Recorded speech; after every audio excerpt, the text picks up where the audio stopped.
Hello and welcome to OZChris vs. Marvel Comics for week 1 of August, here with reviews on Arrow number 2, Black Cat number 3, Daredevil number 9, House of X number 2, and Savage Avengers number 4. So starting off with the Chinese rookie, Arrow.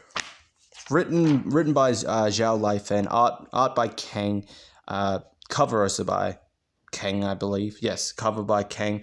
And then the short story with Arrow and Wave, written by Greg Pak, art by Pop Mahan, and coloring by Federico Blee. So, Arrow has discovered the source of who's turning her in the city's buildings into these giant golems that are destroying everything. It turns out it is Arrow's former master, Madame Huang. I will butcher names. I'm sorry. I don't know Chinese. I only have a very minimal grasp on how most Chinese words are pronounced, but not all of them. So I do apologize. So she meets her old master, who's the one destroying the city. We don't really know a lot about her master. The story is also split to flashbacks. So I'm guessing we're gonna learn flashbacks as the series progresses. So we see a little bit of Arrow's civilian life, but she kind of takes her job. Her job is more important than her social life and her boyfriend, her date, I believe, Zhao Yu. Has something very important to tell her, but she's always distracted by work and all that. And cut back to present day Arrow dealing with her master, but her master reveals that she has a new apprentice that will deal with Arrow. Then on to the Arrow and Wave story. Wave isn't ready to give up her powers and weapons yet. They deal with one of her old teammates, and they head back to Cebu. Little bit of downtime. Yada, yada, yada. It wasn't particularly that interesting, to be honest, but okay. The main story for Arrow, I'll give it a 3.5 out of 5, above average, close to good. There's an interesting story there, but it really kind of heavily relies on what will be future issues, because what seems to be the main antagonist is Madame Huang. Her former mentor is just, here she is, and how they reveal it is it's as if like, oh hey, this character who's very important is like, well, I get she's very important, but we don't know anything about her, and it seems like the flashbacks will tell us, but in this issue by itself, it's just like, okay, like who she seems important, but I really don't know a lot about who she is. But we'll see how there is at least something interesting with Arrow, so we'll see how it is. Of these Chinese comics that they're adapting, Arrow and Swordmaster, Arrow is definitely the weakest. The art and the coloring, I'm going to give it a 4 or 5. Where it lacks in storytelling, it makes up for art and coloring. I really like the art and coloring. This really, really good. The cover, 4 out of 5 as well. Really good art, really good cover, coloring. The short story, I'm going to give it a 3 out of 5. It's very average. Wasn't particularly that interesting. The art and the coloring, I'll give a 3.5 for that one. It was actually at least a bit better than the one in the first issue. And I will say that a major gripe that I usually have whenever they do like, when the character speaks in like their native language and they don't translate everything. Like, she's like, when Rita appears, he's like, "You're home. Hi, Tita Rita. Does your Lolo know you're back?" This is translated from Cebuano, from the Philippines. Given I'm half Filipino, I know what Tita and Lolo mean. Tita is auntie. I know this because my cousins refer to my mother as Tita. She's their auntie. Lolo is supposed to be grandfather. Lolo and Lola, grandfather, grandmother, Poppy, Nana, all that. I find it really lazy when they don't translate this, because not everyone's going to know what the hell Tita means, what the hell Lolo means, all of that. There isn't, unless it loses its meaning when it's translated or doesn't have a direct translation, it is lazy. So it should have just been "Hi Auntie Rita," because that's what she's saying. She's saying "Hi Auntie Rita" or "Hi Aunt Rita," all that, you know. Does your grandfather know you're back? All of that. It just seems so lazy. And editors, do your job. Tell them to actually put the proper translation. So, on to Black Cat number 3, written by Jed McKay, art by Travel Foreman, flashback artist by Michael Dowling, color artist Brian Reber, the cover by J. Scott Campbell and Sabine Rich. So, Black Cat and her crew performing a heist in Doctor Strange's place. It all goes wrong when Xander the Merciless gets his powers back. They're greeted by bats who mistakens Black Cat for Silver Sable, and she just goes with it, not wanting to reveal that she's actually Master Thief Black Cat. And they try to deal with Xander, and it doesn't work. We get a little bit of a flashback with Black Cat's history, not particularly important, but they try to deal with Xander, and Black Cat realizes that within the Sanctum Sanctorium, her bad luck that she has is flipped and becomes good luck instead, and that's what they used in order to defeat Xander. And we'll leave it there. Story, I'm going to give a 3 out of 5. Story is very average, wasn't particularly interesting. Really didn't have anything to do with this overall. The League of Assassins are after Felicia and all that for, betraying them.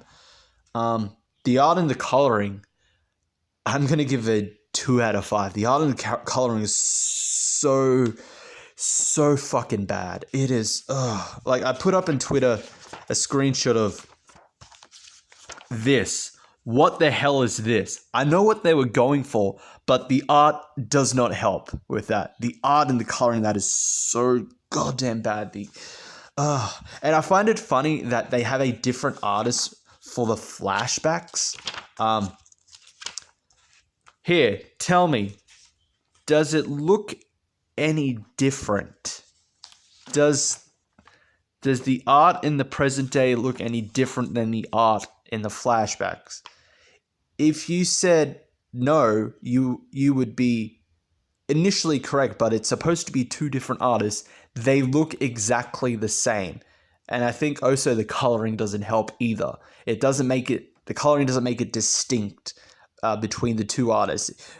What was the point of having a flashback artist if it's going to look almost exactly the same as the present day artist?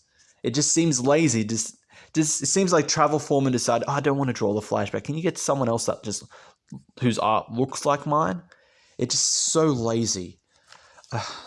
Cover, though, the cover is the only really good thing about this series.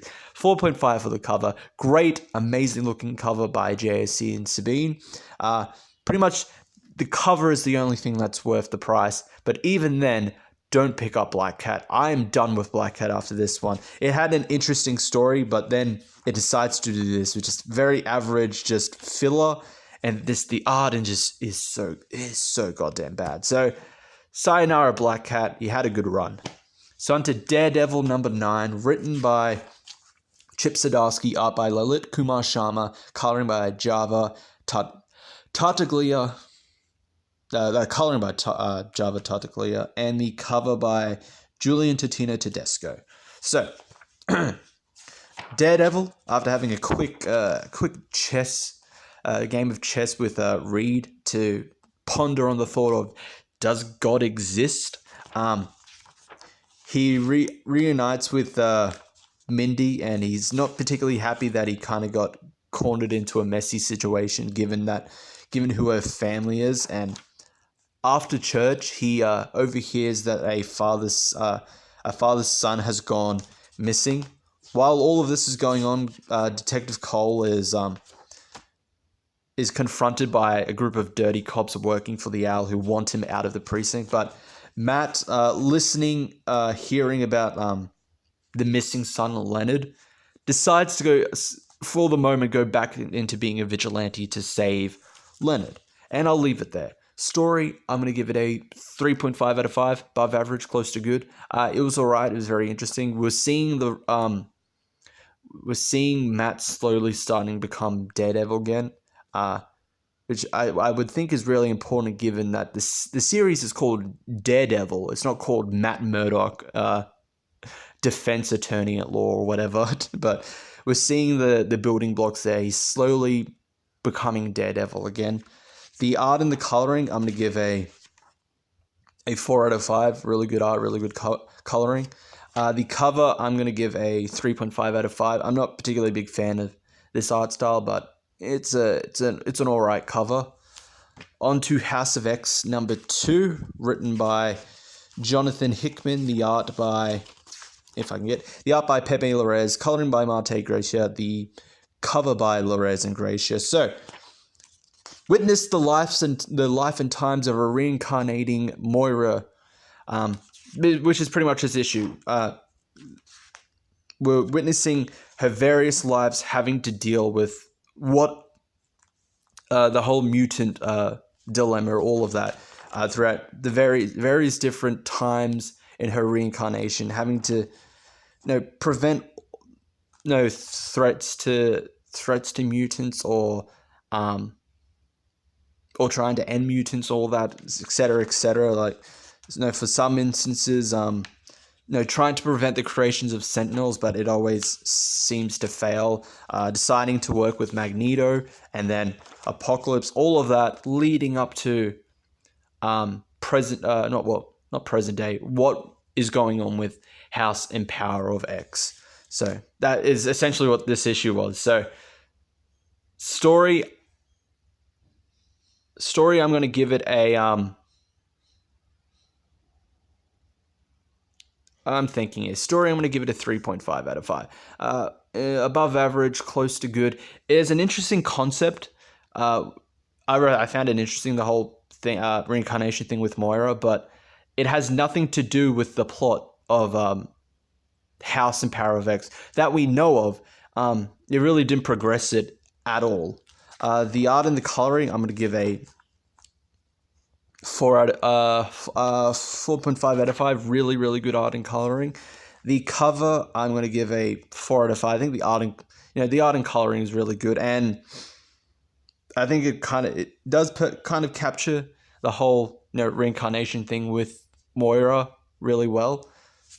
So, on to Savage Avengers number 4, written by Jerry Dugan, art by Mike Deodato Jr., coloring by Frank Martin, the cover by David Finch and Frank Diamata. So, Kulan Garth has successfully summoned his god, Jiaoten Lao, as Wolverine goes to fight it, and is seemingly stuck inside it, as the rest of the Savage Avengers, Conan, Elektra, and Brother Voodoo, decide to help deal with this god, as the Punisher and Elektra go to deal with Kulan Garth, who tries to bring Punisher to his cause, but Brother Voodoo and Elektra are able to successfully stop this from happening as they head into the city to deal with Jiaoten Lao, and we are introduced to Venom, proper Venom this time, not the symbiote that Conan's been using. The actual Venom, who has arrived in the form of a dragon to fight this god and joins the rest of the Savage Avengers. So I'll leave it there. Story, I'm going to give it a 4 out of 5.